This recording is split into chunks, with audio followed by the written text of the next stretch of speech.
Okay, welcome back to the program. You can join the conversation on social media and on Twitter. In particular, you can find me at B Boson, and for the regular show anchor, Tempula Shaju, his Twitter handle is at CTV Tempili. And of course, you can put your comments and well, your opinion, whatever your views are, at Channels TV. You know where to find us there on whatever platform you're watching the program. Let's get this conversation spread out. Again, one very important aspect of the Nigerian market is the dematerialization of share certificates.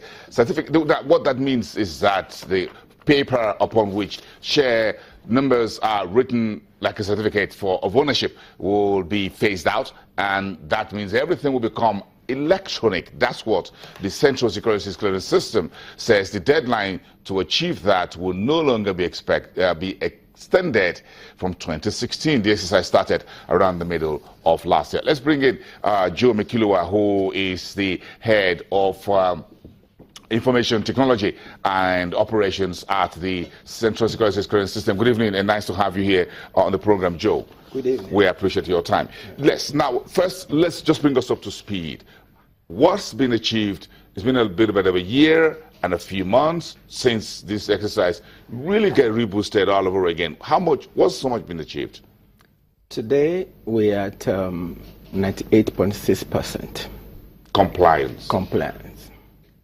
And what does that mean in terms of volume of share certificates that's been dematerialized or taken out of the system and put in an electronic form? The impact of dematerialization is that it will lead to liquidity. More shares will not be available for tradability. And that was the wisdom behind full dematerialization, so that with ease, every investor can have the opportunity to sell his or her shares. The process of dematerialization involved the registrars. Would there be an investor who transfer this? How would this work? Okay. During dematerialization, what happened was that all shares in certificate form were now made electronic in a book entry form into CSCS database. And these shares are now domiciled where the registrar's position in CSCS. That is the first phase. So what is required now is that every investor will need to fill what is called full dematerialization form.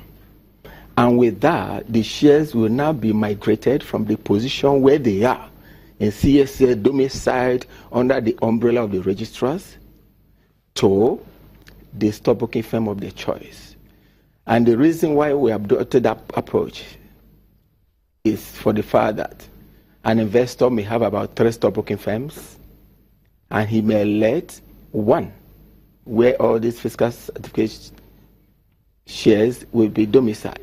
So we want them, out of the 3 stockbroking firms you have, choose one and let us move everything into that. So what about an account migration for a shareholder that doesn't have any stockbroking firm?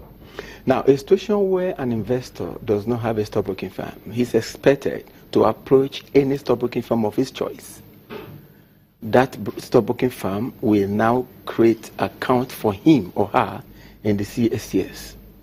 Once that is done, he will now instruct that stockbroking firm using what is known as full dematerialization migration form, instructing the broker to move those shares now domiciled with us under the registrars to that elected or appointed stockbroking firm. So if he doesn't have any account before now, he should approach any of the stockbroking firms to create an account for him or her. If a shareholder already has a CSCS account before the migration process, what happens?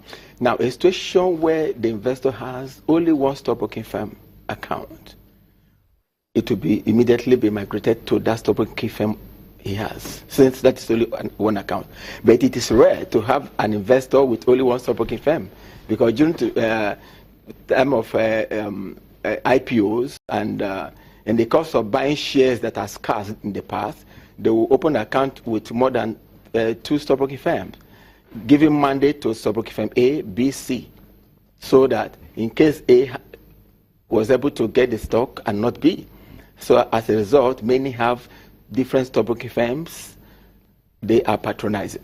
So what we want them to do is choose one out of those, then instruct us through your broker to migrate to the appropriate stockbroking firm. Let's talk about the registrars now. Yeah. When registrars turn in their register of shareholders, yes, which they hold on behalf of companies, yes, listed on the exchange, where are they domiciled? What happens? For those that were in certificate form, for those shares in certificate form, during full dematerialization, they were now created and kept under the umbrella of these registrars, but still in the name of the client. Take, for example, you have share certificates of different securities. During full demat, those share certificates may have been with you, but what the registrar did was to turn in all the shares in certificate form into the CSCS. But because we don't know which of the stockbroking firms you want these shares heated to a certificate form, where you want them to be moved to, we will move those share certificates now in electronic form into the umbrella of the relevant registrars, expecting you, the investor, to now fill the migration form, otherwise known as full dematerialization migration form. When that is done, the registrars will now advise us, because your broker will submit such to the registrar. The registrars will now advise us to migrate all those shares now domiciled with them to the appropriate stockbroking firm position in your name. It's very interesting, but do we have a situation right now on our hands in which what you've just described is happening, in which shareholders haven't really stepped forward to clear these things out, and the shares are just sitting down there? Yes, that is why we need them to perform their role, because, as you know, we cannot choose a stockbroking firm for you. For an investor. For an investor. And again, the broker cannot on his own choose himself for you. So it implies that the investor will, out of the 3 stockbroking firms he has, will have to step forward. Should step forward and say, I want all my shares in certificate form now domiciled with you in electronic form. I want you to migrate them to stockbroking firm B and not A. And the important aspect of this is that in the future, in case of corporate action, there may be bonus in the future. Having a latest stockbroking firm B, for example, so future corporate action in the form of bonuses will now go to stockbroking firm B and not A.